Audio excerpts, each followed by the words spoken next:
नमस्कार मित्रांनो, me the संदेश अकॅडमीमध्ये तुमचं सगळ्यांचं स्वागत करतोय. आपण सगळा स्पर्धा परीक्षेच्या साठी लागलेलं चालू घडामोडी किंवा करंट अफेअर याबद्दल बघणार आहोत.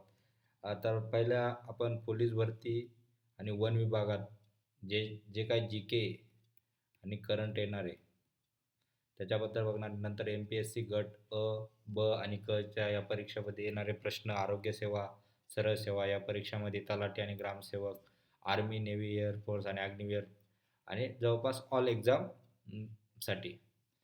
तर चला आता आपण प्रश्नाचं ॲनालिसिस करूया. पहिला प्रश्न आहे, प्रश्न क्रमांक 1. भारताच्या 2025च्या पहिल्या सहामाहीच्या अध्यक्ष अक्षय ऊर्जेची निर्मिती किती वाढली आणि कोणत्या प्रकारात ऊर्जा यामध्ये सर्वात जास्त वाढ दिसली? ऑप्शन आहे ए 12% वाढ सौर ऊर्जा, 24.4% वाढ पवन व सौर,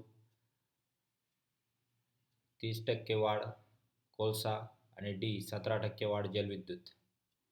आता उत्तर सांगायचे 2025च्या सहामाही अक्षय ऊर्जेची निर्मिती. अक्षय ऊर्जे म्हणजे पवन आणि सौर ऊर्जा किती टक्के झाली ती? 24%. ऑप्शन क्रमांक बी बरोबर आहे. आता जून 2025च्या, आता त्याचं स्पष्टीकरण तुम्हाला. जून 2025 मध्ये अक्षय ऊर्जेची निर्मिती 24.4% वाढली होती. काय झाली ती? वाढली होती. त्यात पवन आणि सौर ऊर्जेचा अधिक वाटा होता आणि कोळसाही आधारित ऊर्जा माध्यम कमी झालं होतं. कोळसा हे काय संपणारा ऊर्जा स्रोत आहे आणि ही अक्षय ऊर्जा आहे, म्हणजे न संपणारी. समजलं? हा पुढचा प्रश्न आहे 2. पंतप्रधान मोदी यांनी जुलै 2025 मध्ये कोणत्या 5 देशांची 8 दिवसाची बहुकौतिक दौऱ्यात भेट दिली? ऑप्शन आहे A Ghana, Indonesia, Argentina, Brazil, Namibia. Okay. B option आहे चीन, USA, France, Japan, Zambia. C option आहे Ghana, Trinidad Tobago, Argentina, Brasilia, Namibia. Ghana, Canada. D option Argentina, दक्षिण आफ्रिका, जपान. उत्तर आहे ए. उत्तर ए नाही, टोबॅगो पण सिटी आहे, टोबॅगोला पण दिलेले आहे. त्यामुळे काय घाना, त्रिनिदाद टोबॅगो, अर्जेंटिना, ब्राझील आणि नामिबिया. ऑप्शन क्रमांक सी हे आन्सर बरोबर आहे. आता हे कधी गेलेले? जुलै महिन्यातल्या आजच्याच तारखेला 2 जुलैला हा दौरा आहे. 2 जुलै ते 9 जुलैपर्यंत, लक्षात असू द्या. या दरम्यान 5 देशाच्या ब्रिक्स शिखर परिषदेत समावेश असलेली सर्वात मोठी विदेशी यात्रा देखील मानली सांगितली जात आहे. पुढचा प्रश्न आहे, प्रश्न क्रमांक 3. 2025च्या AI सेक्शन समिट कार्यक्रमात भारताचे आणि फ्रान्सचे राष्ट्राध्यक्ष उपस्थित होते. हा AI ॲक्शन समिट कधी आणि कुठे पार पडला? ऑप्शन आहे पहिला फेब्रुवारी 10-11 Paris. Option B March 15-16 Berlin. Option क्रमांक C April 1-2 New York. Option D फेब्रुवारी 10-11 टोकियो. ऑप्शन काय आहे? ए बरोबर आहे, 10 ते 11 फेब्रुवारी पॅरिसमध्ये. आता याच्याबद्दल सांगायचं तर हा पॅरिसमध्ये पंतप्रधान मोदी आणि फ्रान्सचे राष्ट्राध्यक्ष कोण होतं? मॅक्रो. आपले इंडियाचे कोण? मोदी आणि फ्रान्सचे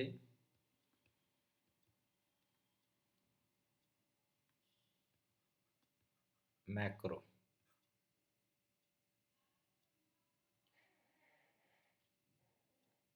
यांच्या उपस्थित पार पडली. आता प्रश्न क्रमांक 4. ऑपरेशन अभ्यास हा या 2025 मध्ये चाललेल्या नागरी संरक्षण कसरतीच्या द्वारे किती जळगाव जिल्हे ओऱ्याने समाविष्ट होते आणि कारण काय होते? ऑप्शन क्रमांक ए 50 जिल्हे वाढत्या राज्य दंगलीसाठी. ऑप्शन बी 100 जिल्हे भूकंपाच्या तयारीसाठी. ऑप्शन सी 244 जिल्हे पाकिस्तान सीमेवर वाढत्या तणावामुळे. आणि ऑप्शन डी 365 जिल्हे सायबर सुरक्षा सुधारण्यासाठी. ऑप्शन क्रमांक सी बरोबर आहे. ऑपरेशन सिंधू राबवायच्या अगोदर जे मॉक ड्रिल अभ्यास केला होता त्याला काय नाव दिलं होतं? ऑपरेशन अभ्यास.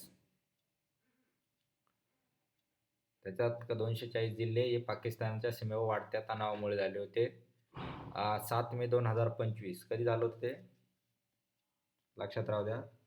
7 मे 2025 रोजी नाडमा अंतर्गत 244 जिल्ह्यांमध्ये ब्लॅकआउट एअर रेड सायरन्स म्हणजे मॉकड्रिल पार पडला या पाकिस्तानच्या सीमेवर वाढत्या तणावामुळे.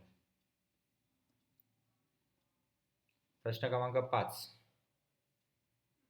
5 काय सांगतो? प्रयागराजमध्ये 2025 प्रशांत काळात झालेला महाकुंभमेळा किती काळ चालला आणि या महाकुंभात किती लोकांनी स्नान केले? ऑप्शन क्रमांक ए 30 दिवस, 100 मिलियन लोक, 45 दिवस, 660 मिलियन लोक. ऑप्शन क्रमांक सी 60 दिवस, 500 मिलियन लोक. ऑप्शन क्रमांक डी 28 दिवस, 50 मिलियन लोक. किती लोकांनी किती दिवस चालला होता ये मेन लक्षात ठेवलं गरजेचं आहे आपल्याला. किती दिवस चालला तो? 45 दिवस आणि 660 मिलियन लोकांनी शाही स्नान केलेलं आहे. तो कधी ते कधी चालला? 13 जानेवारी ते कधीपासून सुरू झाला होता? 13 जानेवारी ते 26 फेब्रुवारीपर्यंत. आणि महाकुंभ मेळ्याला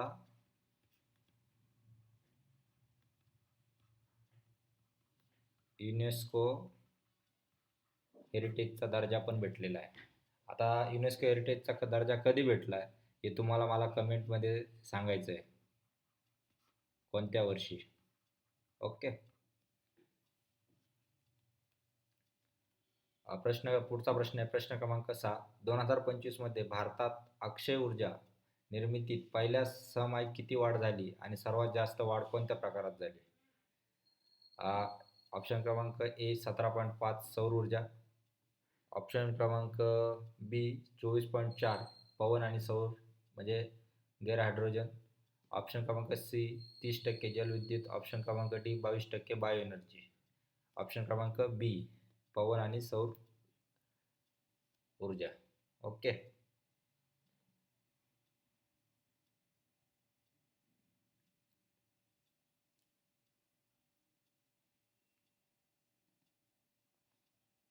पुढचा प्रश्न आहे प्रश्न क्रमांक 7. 2025 जुलैमध्ये पंतप्रधान मोदी यांनी कोणत्या देशातला बहुउद्देशीय दौरा केला? हा प्रश्न झालेला आहे, परत रिपीट झालेला आहे. त्याच्यामध्ये आता उत्तर डायरेक्ट तुम्ही सांगा.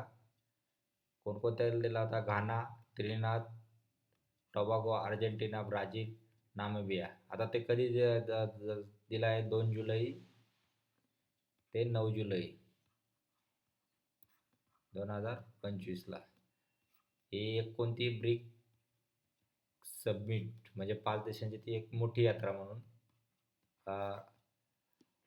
संबोधली जाऊ राहिली. प्रश्न क्रमांक 8.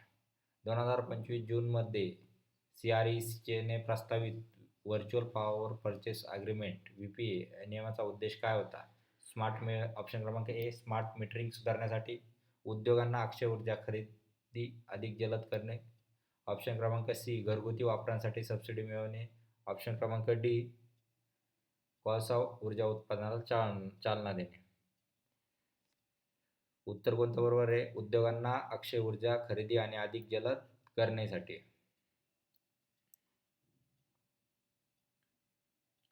हा व्हर्च्युअल पॉवर परचेस अग्रीमेंटचा मेन उद्देश आहे,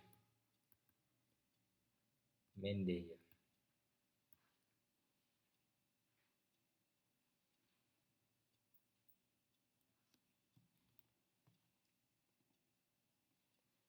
प्रश्न क्रमांक 9.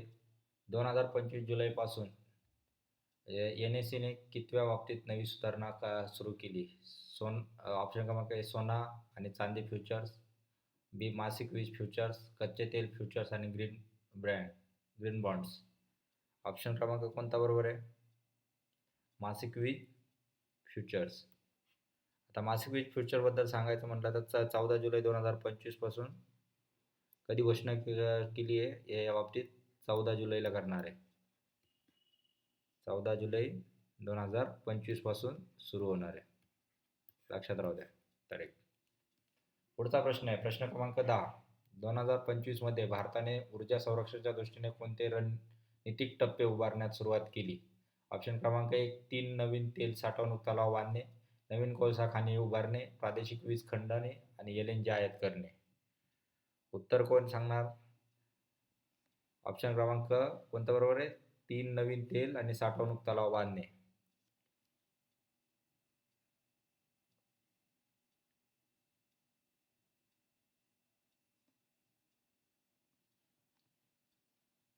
पुढचा प्रश्न 2025 मध्ये कोल फायर्ड पॉवर उत्पादन कोणत्या टक्केवारीने घट केली?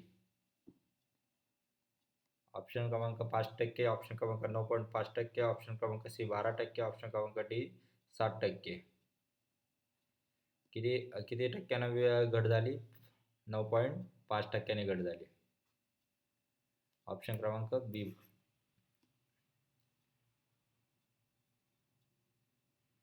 पुढचा 12वा प्रश्न 2025 मध्ये भारत आणि कॅनडा या संबंधात काय विशेष घडले? ऑप्शन क्रमांक ए FTA करार स्वाक्षरी, ऑप्शन क्रमांक बी दृष्टता निराकरण बैठक झाली, ऑप्शन क्रमांक सी सीमारेषक विरोधात्मक घोषणा, ऑप्शन क्रमांक डी सांस्कृतिक देवाणघेवाण संपली. काय? ऑप्शन क्रमांक बी बरोबर आहे, दृष्टता निराकरण बैठक झाली. ही कधी झाली? G7च्या परिषदेत. आता G7 परिषद कॅनडा आणि भारताने संयुक्तपणे तणाव कमी करण्यासाठी राजनैतिक संवाद वाढवण्याचे निर्णय घेतले. प्रश्न क्रमांक 13 2025 मध्ये इंडियाने प्रधानमंत्री सूर्य घर मुफ्त बिजली योजना अंतर्गत किती घरांना फ्री वीज उपलब्ध करून दिली अशी लक्षित आहे? ऑप्शन क्रमांक 50 लाख घरं, ऑप्शन बी 1 कोटी घरं, ऑप्शन सी 5 कोटी घरं, ऑप्शन क्रमांक डी 20 कोटी घरं. किती घरं आहे? 1 कोटी घर. त्यांना प्रधानमंत्री सूर्यघर मुफ्त बिजली योजना चालू केली. प्रति महिन्याला किती युनिट सौर ऊर्जा मुफ्त आहे? 300 युनिट प्रति महिना. किती?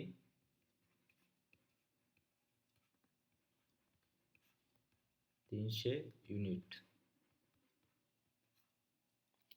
प्रश्न क्रमांक 14 Gujarat hybrid renewable energy park प्रकल्पाची पूर्ण क्षमता काय आहे आणि कोणत्या जिल्ह्यात आहे? ए 10 किलोवॅट, 10 गीगावॅट, 30 ते पुढे राजकोटला आहे, 30 गीगावॅट कच्छला आहे, 15 गीगावॅट अहमदाबाद, ऑप्शन क्रमांक डी 40 गीगावॅट सुरतला. उत्तर काय आहे? गुजरात कच्छ 30 गीगावॅट.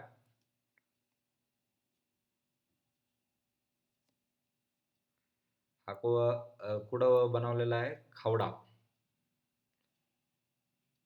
पार्क. हायब्रिड आणि सौर पवन ऊर्जा कुठं? खावडा पार्कला.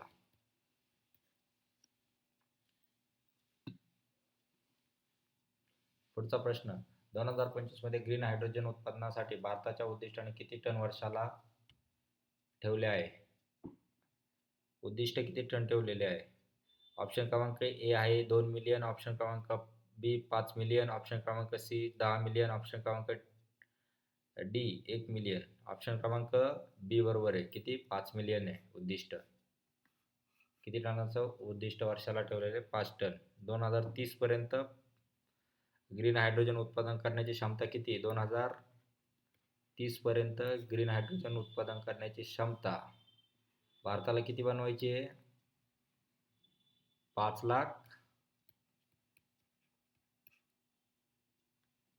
टन.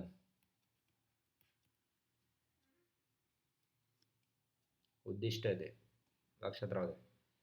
उद्दिष्टावरून पण प्रश्न येऊ शकतात. 5 वर्षानंतर 5 लाख टन मिलियनमध्ये जाईल ते.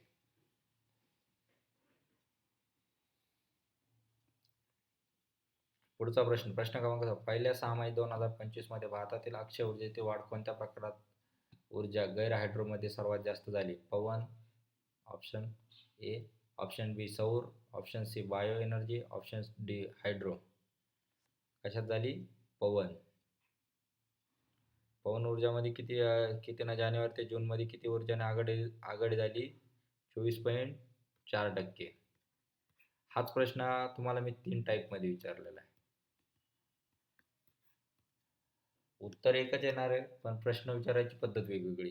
त्यामुळे तुम्ही पुन्हा एकदा व्हिडिओ नीट बघा, त्यावेळेस तुम्हाला प्रश्नाचा ॲनालिसिस समजेल.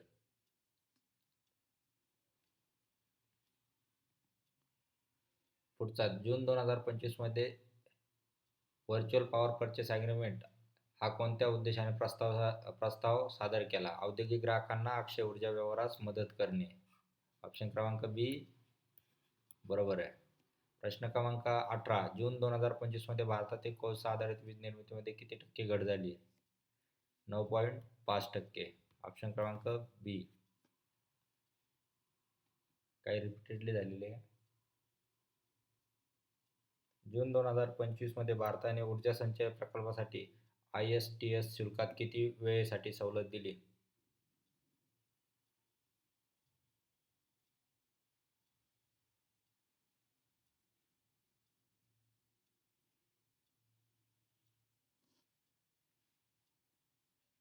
दोन हजार 28 पर्यंत. ऑप्शन क्रमांक सी बरोबर आहे. Gujarat hybrid renewable energy park प्रकल्पाची क्षमता किती आहे? 30 गॅगावॉट. कच्छ, अहमदाबाद. बी ऑप्शन. बरेचसे ऑप्शन क्वेश्चन रिपीटेडली झालेले आहेत, त्याबद्दल आम्ही सुधारणा करून घेतो. व्हिडिओ आवडला असेल तर नक्की लाईक करा. जय हिंद, जय भारत.